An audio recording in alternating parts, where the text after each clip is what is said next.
మిత్రులకు నమస్కారం. వనజా తాతినేని కథలకు స్వాగతం. మనం ఈరోజు కథల ఒడ్డున కాసేపు ఆగుదామా? సృష్టిలో ఉత్కృష్ట భావాన్ని భాగాలుగా విడగొడితే అందులో మాతృప్రేమకే అగ్రస్థానం లభిస్తుంది. అది పశువైనా శిశువైనా సరే. జంతువులు, పశు పక్ష్యాదులు, అనేక కీటక జాతులలో మాతృప్రేమ సొంతంగా మనుగడ సాగించేంతవరకే పరిమితంగా ఉంటుంది. తర్వాతంతా ఆ సంతతి ప్రకృతిలో తమలాగానే ఇంకొకటిగా అనుకుంటూ మనుగడ సాగిస్తాయి. ప్రత్యేకంగా మనిషికి మాత్రమే కొన్ని బంధాలు, అనుబంధాలు జీవితాంతం పెనవేసుకుని ఉంటాయి. అందులో ప్రతి మనిషికి అమూల్యమైనది మాతృప్రేమ. మాతృప్రేమకు మించిన ప్రేమ ఉంటుందా లోకంలో అని ఆశ్చర్యపడటం వింతేమీ కాదు కూడా. ఇటీవల కాలంలో అప్పుడప్పుడు మాతృత్వ లక్షణం మసకబారుతున్నదా అనే అనుమానాలు పడజూపినట్లు అనిపించినా, అనేక ఉదంతాలు విన్నా, చూసినా, చదివినా హృదయం చెమరిస్తుంది. అమ్మ ప్రేమకు మన అణువణువు అంజలి ఘటిస్తుంది. నేను చాలా కాలం క్రిందట ఒక ఉర్దూ కథ చదివాను. ఆ కథ చదివిన పిమ్మట చాలా దుఃఖం కలిగింది.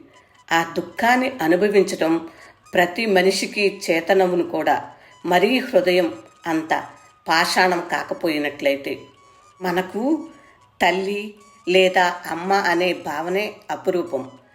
తల్లి బిడ్డలది నాభి సంబంధం. ఎక్కడో దూరంగా బిడ్డకు ఇసుమంత కష్టం కలిగినా, నొప్పి కలిగినా అది అమ్మ మనసుకు తెలిసిపోతుంది. బిడ్డ క్షేమం కోసం తల్లడిల్లుతుంది. వీలైతే ఆ బాధ తాను భరించి బిడ్డకు ఆ బాధ నుండి విముక్తి కలిగించాలని తపన పడుతుంది. కానీ దేహ మానసిక బాధలు ఎవరివి వారే భరించాల్సి రావటం ప్రకృతి ఇచ్చిన శిక్ష.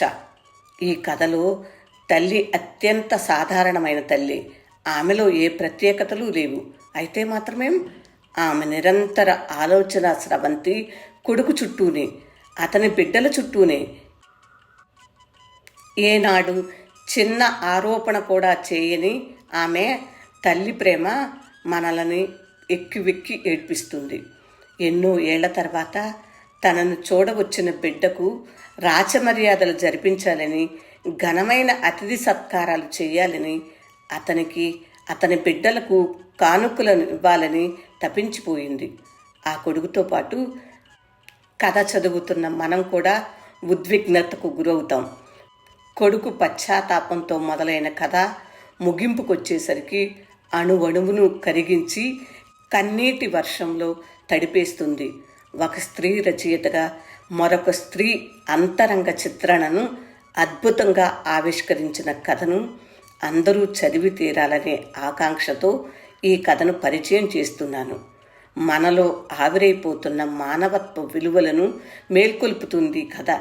మనని కనిపించిన తల్లిదండ్రులను నిర్లక్ష్యం చేయకూడదని మనను సున్నితంగా హెచ్చరిస్తుంది ఈ కథ. రుకయ్యా రిహానా వ్రాసిన తల్లి కథను నేను చదివిన ఉత్తమ కథల్లో ఒకటిగా అనుకుంటున్నాను. అందుకే ఈ కథను చదివి వినిపిస్తున్నాను. వినండి, తల్లి కథ.